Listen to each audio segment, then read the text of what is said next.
It's time to change the shocks and struts. This job's a lot easier than you might think it is. It's 5 nuts on each side once you get the wheels off. If you've upgraded your Ford truck to BIOS version 2.0, you can just press on the little blue oval here and your lug nut cover will come off. If you haven't made that upgrade, just use a screwdriver or a pry bar and take it off the old-fashioned way. When taking off the lug nuts themselves, you can use a lug wrench, you can use an impact wrench, but I prefer just to tap on the wheel and use slight vibration to loosen them up. It's a lot quieter and it's easier on your tools.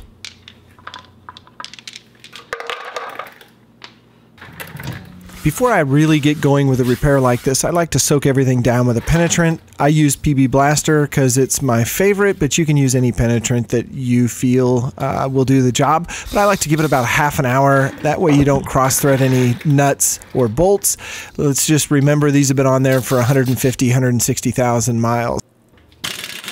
Next, we'll use a 21mm to take off the tie rod end nut and give the knuckle a couple cracks, and that vibration generally will loosen it up. Sometimes it'll just pop out.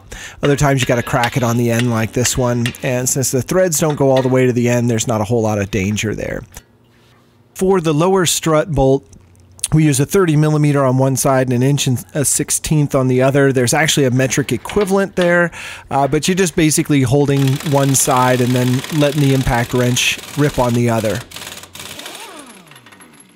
The nut's pretty good size. Just take a look at that guy. But once you have that off, you're going to want to tap the bolt out and remove it. Now we're going to turn our attention to the top side of the strut tower. There's 3 nuts up here, and I think these are 15mm nuts. They're torqued to 35 foot-pounds, so they're not on there terribly heavy. You can actually do them with a hand wrench just like this. The 2 outer nuts you can get to with a wrench from the outside. The inner nut, you're going to have to go through the engine compartment, and we see here I've got a long extension on an impact wrench, again with a 15mm, and it just zips right off.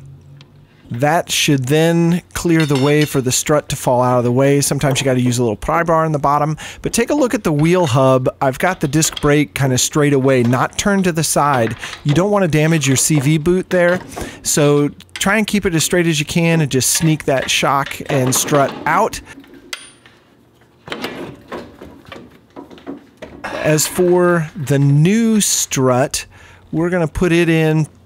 Sometimes it takes a little bit of finagling here, but generally they go in pretty easily. What you're going to want to do though, as soon as you get the bolts at the top of the strut tower in, you're going to want to put a nut on that right away so it doesn't fall out of position, and that's what I'm doing right there.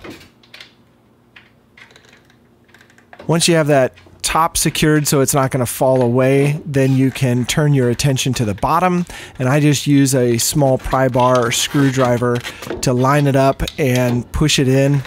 Again, very simple operation. Then we're going to want to stick our large bolt through to make sure that everything's held in place.